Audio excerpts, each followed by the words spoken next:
We're here on the Coffee with Colleen and Kate show today to talk to you about emergency planning. My name is Kate Holmes. I'm the author of Too Good to Be Through, the Complete Operations Manual, and I'm also web host at tgtbt.com. And Colleen, who will introduce herself in a second as soon as I shut up, and I were just talking about emergency planning because she's got a pretty exciting thing happening tomorrow. Colleen, tell us who you are and what exciting thing is happening to you. Well, my name is Colleen Lloyd-Roberts, and I am the co-founder of Monkeys and Hats, Digital Marketing and E-Commerce. My exciting thing that's happening is I am going to meet my mom-in-law for the very first time. She lives in Cyprus, Greece. It's a 24-hour flight, and I've never met her in person. That is my husband's mom, and it's the thing to live in England and retire to Cyprus. So we've met online. We chat all the time on Facebook, but this is my first time meeting her in person. So I actually almost missed Coffee with Colleen and Kate this morning because my head is on all those tiny little bits and pieces that you want to get together to make everything perfect when you. Anyway, but that would have been quite the topic for Kate. She would have had to really overcome adversity if I didn't show up. But here we are today, and Kate, tell us a little bit about this topic, or like, why don't you get us started off here today? You know, everything goes really, really smoothly in your shop most of the time, and everything happens the way you expect it to, and then the unforeseen happens. Customer trips and breaks her ankle. The electricity goes out. All of a sudden, your computers won't work. Your best salesperson doesn't show up. Your best salesperson calls from the hospital and says that she's in need of some support there. A car crashes through your window. Whatever happens, we want you to be prepared. So that's what we're going to talk about today, preparing for those times that you really wish didn't happen, but have happened. And as we get started here, just shout outs to Joanna, good morning, and Jana and Tiffany and Michelle and Leslie and Pam. Good morning, everyone. Thank you for joining us live. If you have any questions or any comments, definitely chime in, share your thoughts, share any adversities that you've overcome. I know a common one, I hate to say this, but I know a common one is actually, I think I can name 5 people who've had a car drive through the front window of their store. I hate to say that that's so common, and it's kind of mind-boggling, but that is a very common one. Overcoming adversity and defeat is actually one of the 17 principles of the laws of success that are taught and written about in the Laws of Success by Napoleon Hill. And even though when you're going through it, you can't see it, in every adversity, there is a tiny little seed of equivalent benefit or better. Always, always, always. No matter what the adversity, there's always a seed of equivalent benefit or better. And when you're in the middle of the thing, looking for that seed of equivalency, that's not always the right time to look for it because you have to deal with what's going on first.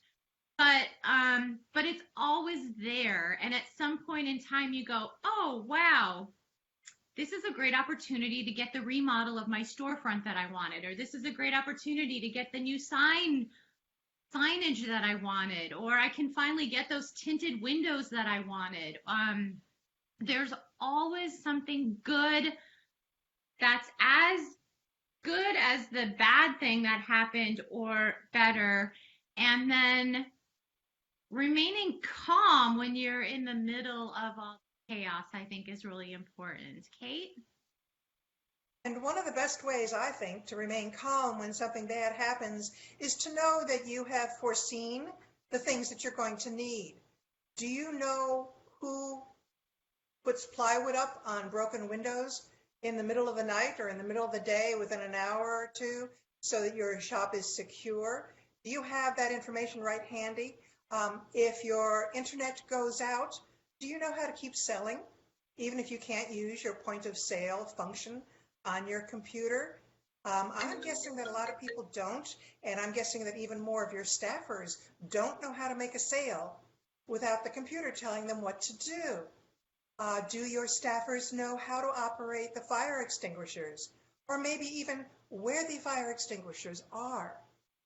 If an employee is missing, do you have her ICE information, or in case of emergency contact information?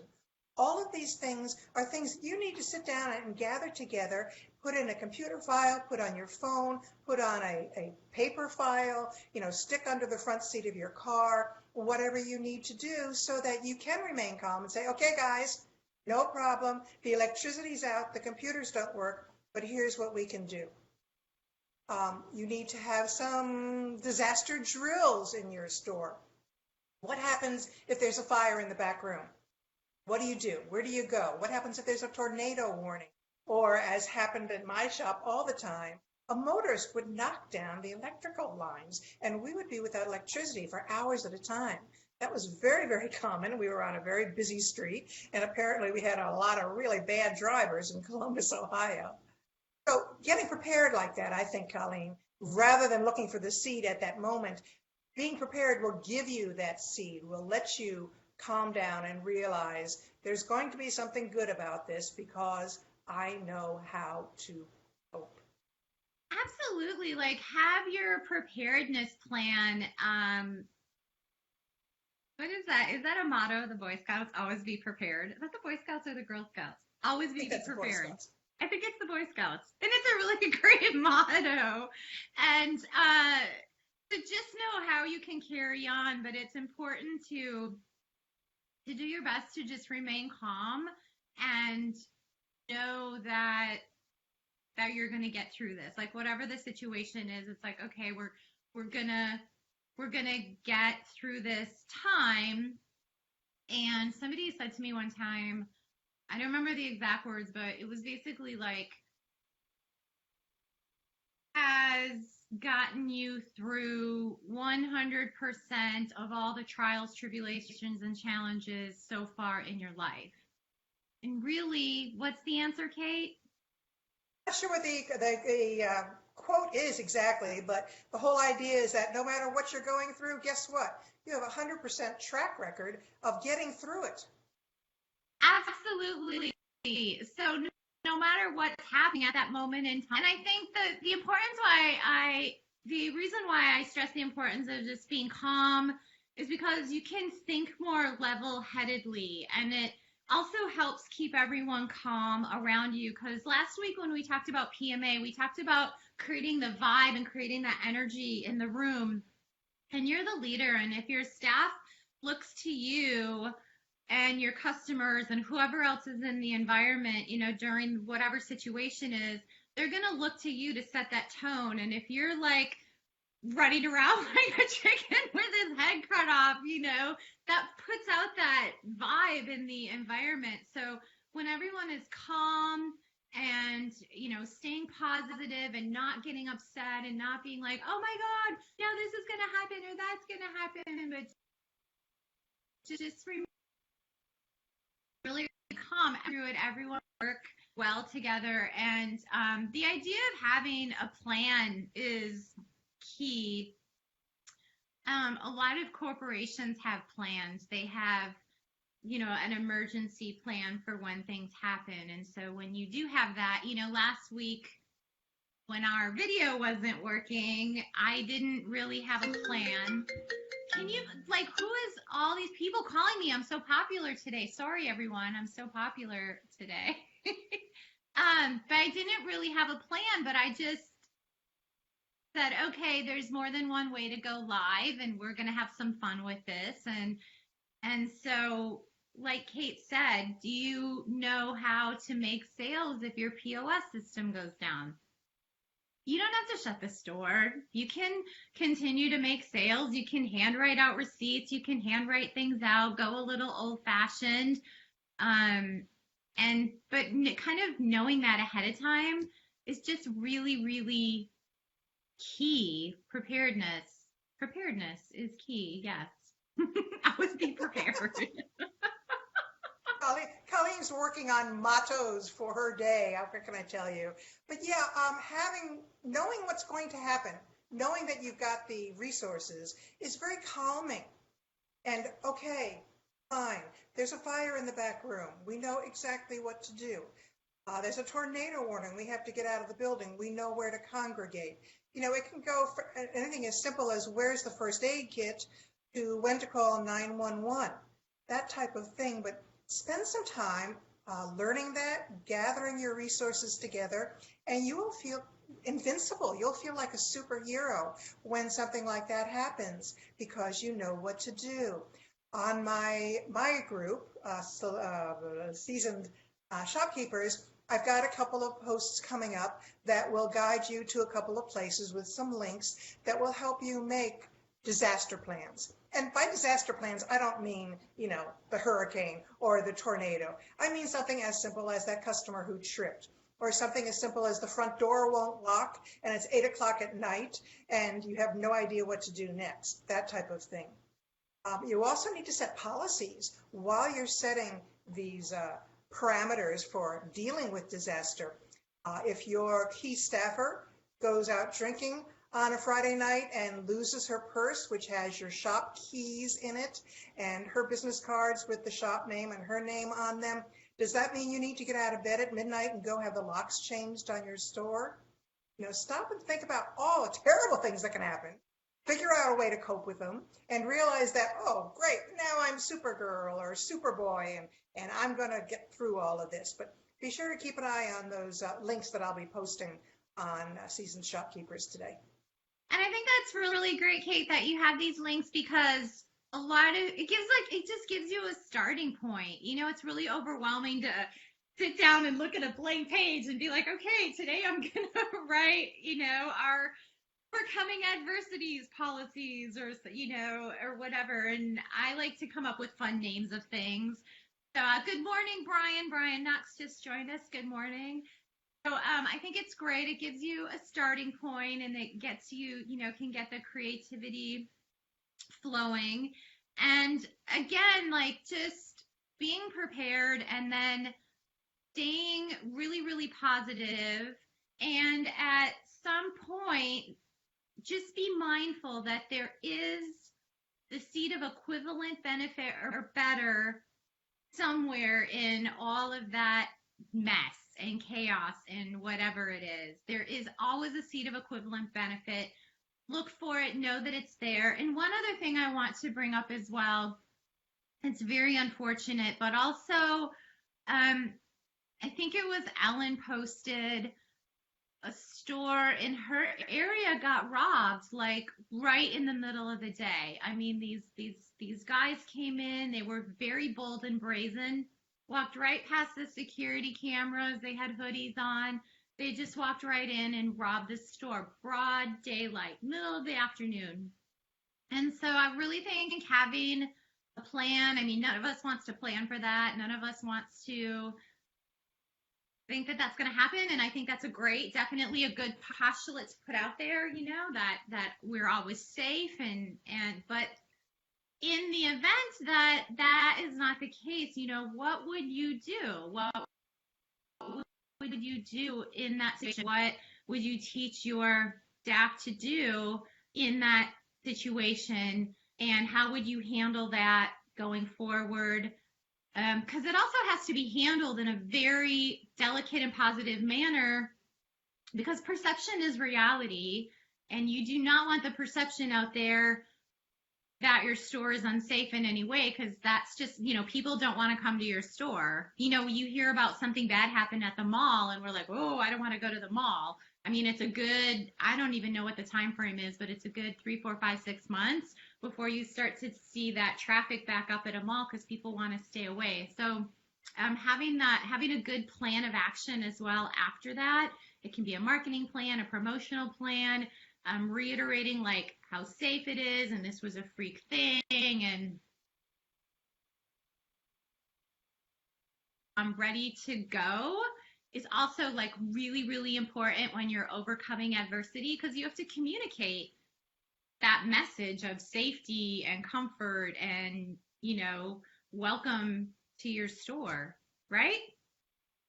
Right. Most of the adversity that we deal with really doesn't have a lot to do with customer safety, but it's important, I think, and maybe this might be another topic, to think about how you're projecting your business to your customers, to your public, on your social media.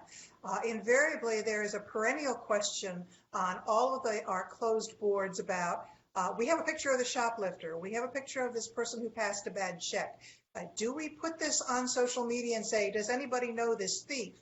That's an interesting question. Do you want to let people know that there are thieves and that these people might be encountered when they come to your shop? If you're a consignment shop, you certainly, to my mind, don't want people to think that their items are going to be stolen. So safety, consideration, pleasantness, all of that kind of stuff is going to enter into your social media profile, the way people look at your business. So that's something too that might be interesting to talk about. When do you promote negative things? How do you promote positive things? And how do you do it in a way that will help your business, that will help you and your staffers and your community, and not harm your business? That might be a good topic for another show, or is that too heavy, guys? I see there's about 10 of you watching. Chime in and let us know whether that would be a good topic or whether we'd rather talk about something fun like what style of handbag is that? Perfect. So let us know, and we can also, talk about marketing if you have marketing questions you want us to answer. So we are totally here for you. And Kate and I talk a lot from experience, but we also talk a lot from experience and training, and we also do research. So we see also what's going on and what's current. So let us know what we can help you with. If you have overcome an adversity and you feel like you'd like to share, or you want to share about how you overcame adversity, definitely comment below. Sometimes it's really good for other people to see that, oh wow, and this is a safe group, it's closed, it's not public, but you can be vulnerable, you can share things. But sometimes it's really encouraging to see that somebody else went through something that you went through, and you're like, oh wow, I'm totally not alone. As Bonnie says, not alone running the store, right? And on that note, if you haven't registered, NARTS is about a month and a half away, the NARTS conference. And I'm actually giving a fabulous webinar for 40 minutes about digital marketing and what's new, what's happening in digital marketing, what's working, what's out, what's not, where to spend your money, where to not spend your money. And Kate, what are you talking about at conference this year? We're talking about making it worthwhile for people to actually come into your brick and mortar store. The user experience is so much different now than it was even 10 years ago or 20 years ago, that just the regular old consignment, thrift, resale shop just ain't going to make it, folks. It really is not. There's a reason that you need to up your game, both in your bricks and mortar and digitally as well. And that's going to be my topic for my workshop. I would love to hear in the comments below any adversities that you overcame, and as Colleen mentioned, the little seed of knowledge, of education that you received from that adversity. And we're all going to also put in a little comments about how exciting is it to have your mother-in-law, whom you've never met after decades of marriage, come and stay with you all of a sudden from halfway around the world. That should be exciting to watch too. Colleen, I hope you'll post a little bit about and some pictures of you and Richard and his mom together. I will. I've ever known anybody who lived in Cyprus, so that's kind of fun. I know, me neither. So I'm very excited. So everyone, let's see, Yolanda, great topic. My biggest challenge has been moving my location. I just relocated in December, but I feel like some of my customers feel some instability. I'd love ideas to assure them. So Yolanda, this is a great topic, because we should talk about this on an show Kate, because it's very common. Store owners, you grow and you have to move into a new store, and your store, I'm going to give you one quick tip, Yolanda, and then we'll sign off and we'll save this for another topic. But we have a client who moved, I don't know, I think it was like a mile or mile and a half away, but you would have thought that she moved to another state, because some of her customers were like, oh my gosh, she moved so far away. So what we did is we got some dog walkers together, and they videoed walking their dogs from one store to the other store, and they actually showed like how close the old location is to the new location. The other thing that we did, which was really fun, is we put on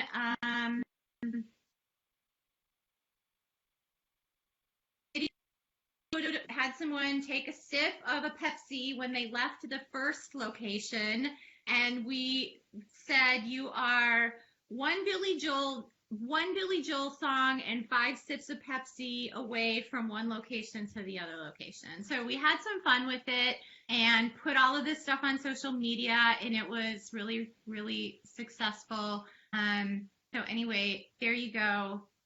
And we can talk more about that, what to do when you move location. So we'll make that another topic.